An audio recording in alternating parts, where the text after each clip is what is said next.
All right, guys. Today we're going to finish up our introduction to the kingdom Plantae. You will recall the first division we make in that kingdom is into vascular and non-vascular plants.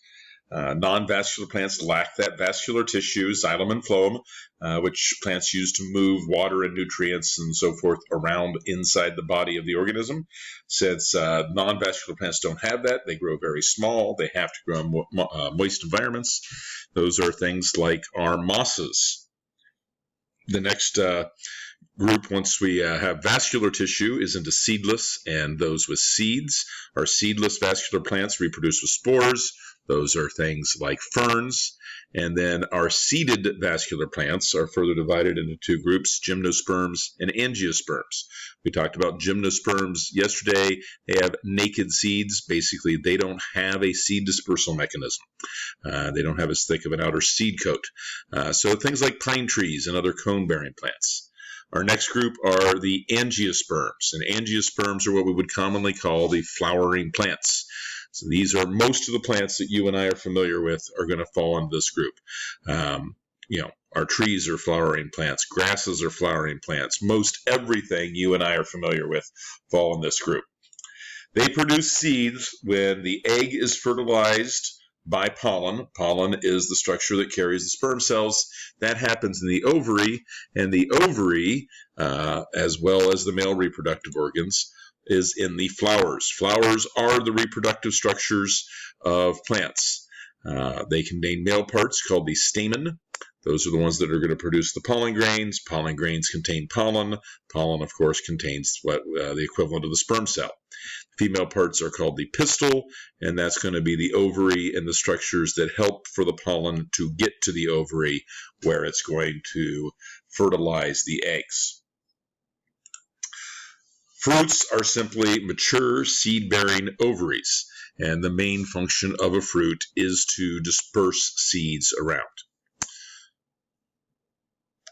This is why the ongoing debate about whether or not a tomato is a fruit or a vegetable. Tomatoes are fruits. They are seed-bearing ovaries, as are eggplants and cucumbers and hot peppers.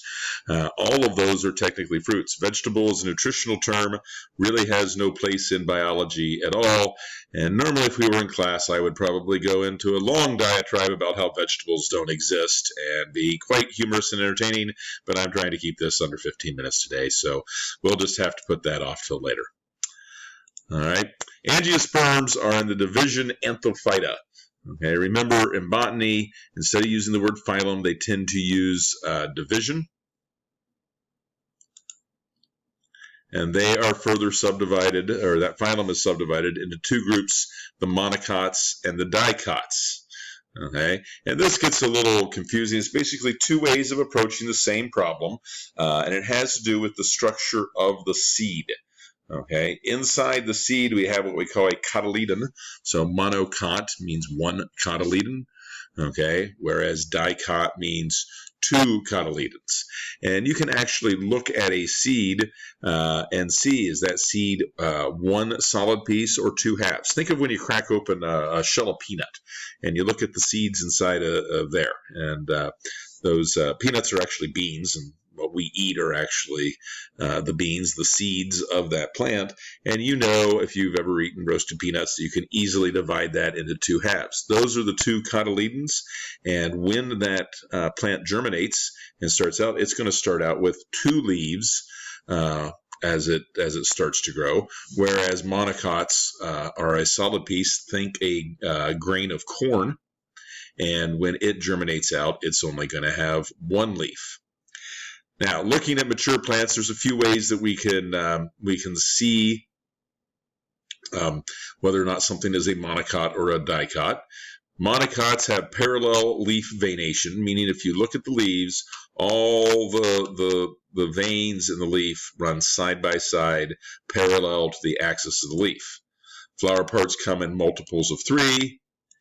And if we were to cut them open and be able to look at the vascular tissue, those vascular bundles, it is more scattered out within the stem, where we're going to see it a lot more organized in the dicots. Monocots are going to include things, probably the easiest one would be just the regular old grasses that are growing in your yard. corn is a monocot as well. Okay, think of a corn seed. There's one structure in there that's going to develop into the plant. And actually, if we look up here, the cotyledons, this little white area on the side. Everything else here, which we'll talk more about later, is what we call endosperm, and that's just lots and lots of starch and other carbohydrates that's going to help give nutrition to that growing plant when it first germinates before it can start doing photosynthesis. Dicots are probably what we think of normally when we think of plants. There's net veination in the leaves. So the veins branch out and branch out off of that, branch off of that, and we have kind of this network of veins running throughout the leaves. Looks a lot like we think of veins the way they are in animals, for example, like veins in our skin. Flower parts come in multiples of 4 or 5. And the vascular tissue, instead of being scattered like we saw in the monocots, it is grouped into very distinct bundles, and those bundles are arranged in a ring around the stem part of the plant, or in the case of the leaf, the main vein that's running through there, and so forth. So that's kind of a quick introduction to angiosperms. Most of what we're going to talk about from here on out is going to be angiosperms. Since those are our most common and most familiar plants, we're going to talk about their anatomy, and we're going to talk quite a bit about their reproduction. But before we go much further with this, obviously we know that plants are very important. They provide the producer level of all ecosystems. The energy that they capture from sunlight and turn into carbohydrates is the energy that's going to move throughout all living systems. But in addition to that, as a byproduct of photosynthesis, plants give us oxygen in the atmosphere. Right? Until plants first appeared on the earth, certainly until first photosynthetic bacteria appeared on the earth, there was no oxygen in the atmosphere. And once plants evolved, that amount of atmospheric oxygen ramped up dramatically. And as you know, every other living thing, except for those bacteria that do photosynthesis and the algae group of the protists that do photosynthesis, everything else does cellular respiration and pretty much depends on that oxygen as raw material in order to do that, to get energy from that food. We use it for a lot of other things, though. We get lumber from plants. It provides shelter and food for a whole wide variety of organisms. If you think about it, you and I live in nice warm houses, but most animals living out in the wild, they don't just lay out in the middle of a field somewhere. Birds build nests in trees. Squirrels build their nests in trees. A lot of animals are going to bed down in plant areas where they're a little more protected from the wind and the elements and so forth. Because of their extensive root systems, plants help prevent erosion, which keeps that good rich soil and all of the recycled nutrients in it from washing away. Without plant root systems holding onto that soil, pretty much all of that organic matter that's being recycled by the decomposers would wash away, and it would all be at the bottom of whatever aquatic ecosystems we have. One thing very important to you guys, now that you're writing down notes again, and we're doing those for Wednesday note checks, is we use plants to produce pulp, which we use to make paper, and I'm sure you're very appreciative of that.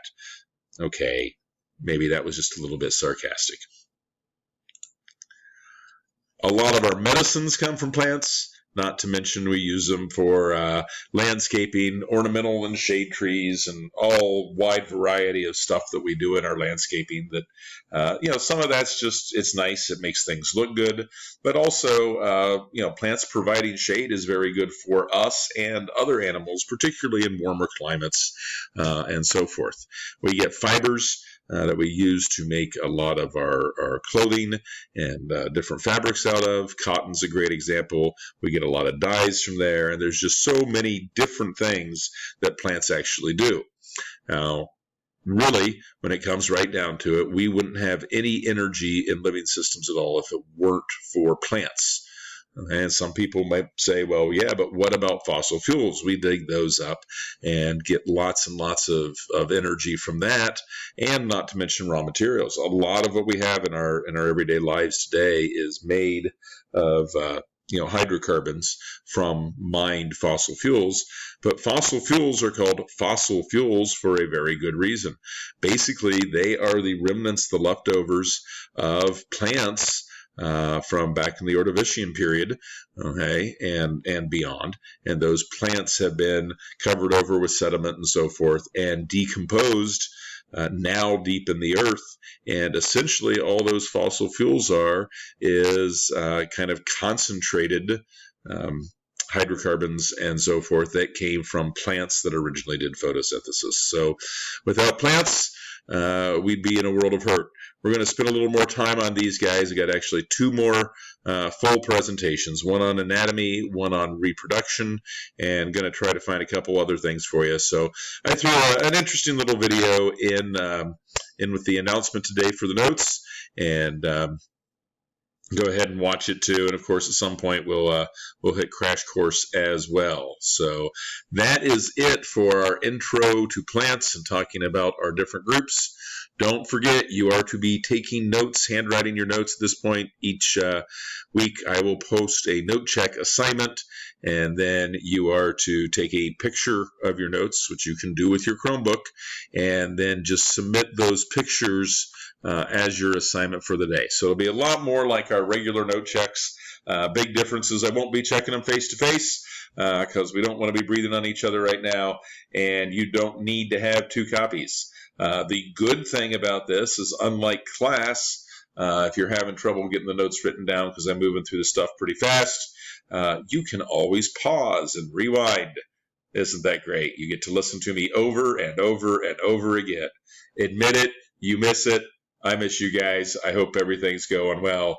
Don't forget to check out that video, and I will see you guys tomorrow.